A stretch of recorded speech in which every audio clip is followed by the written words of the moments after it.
welcome back to my channel. So in today's video, I'm going to be asking your most 5 asked questions. So for the first one, what did I do to keep the beads from fading? So I know this is a thing, and I don't spray anything on the beads to keep them from fading, but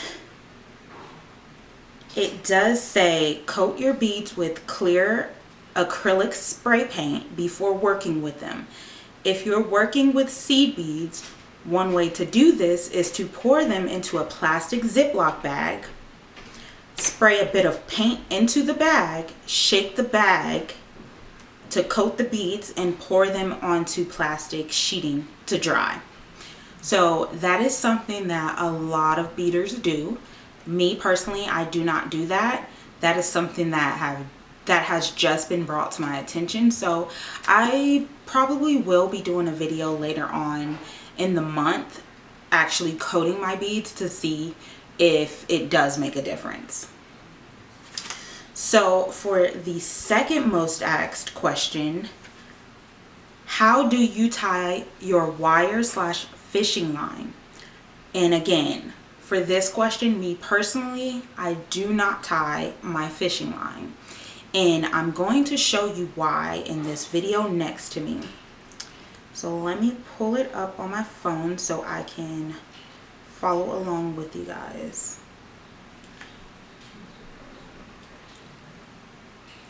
Okay, so in the video, I'm showing you that when tying the fishing line, it's going to give you a very small and precise knot.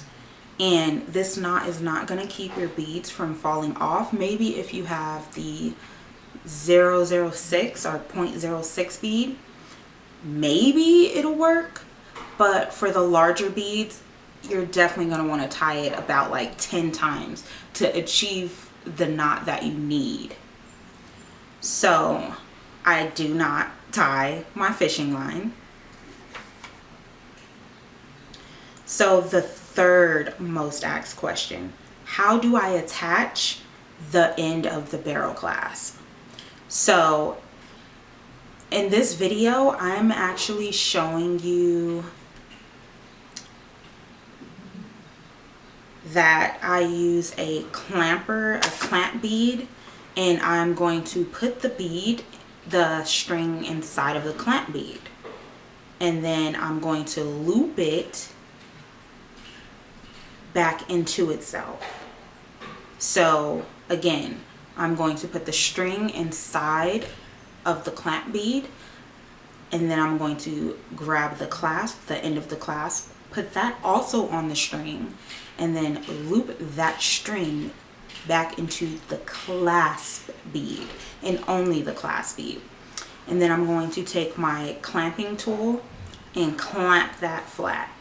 So in order to get a more secure fit, you want to add 2 to 3 clasp beads.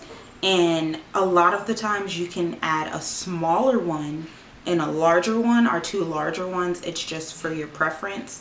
I think the smaller one and the larger one works better.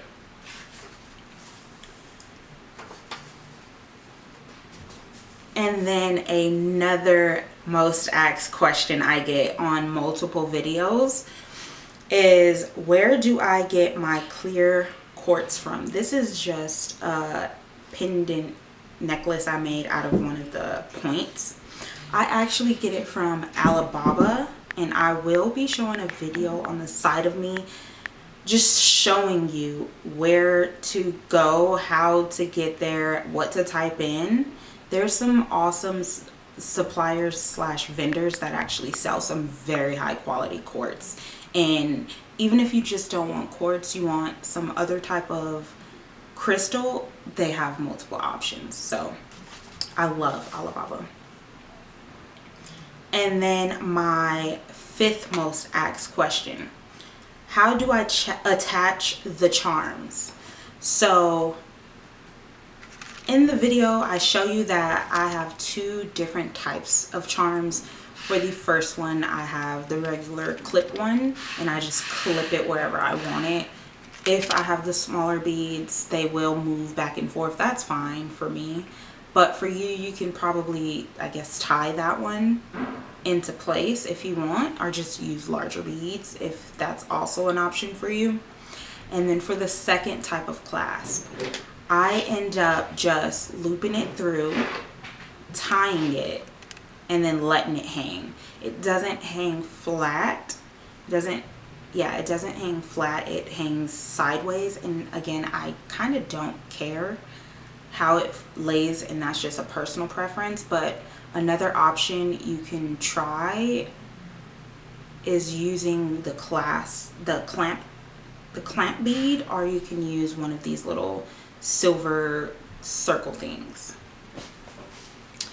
So that was the end. This is going to be the end of the video. I hope you guys enjoyed. Please leave a comment down below if you have any more questions, and if you want me to do a more in-depth video on another topic, just let me know down in the comment section.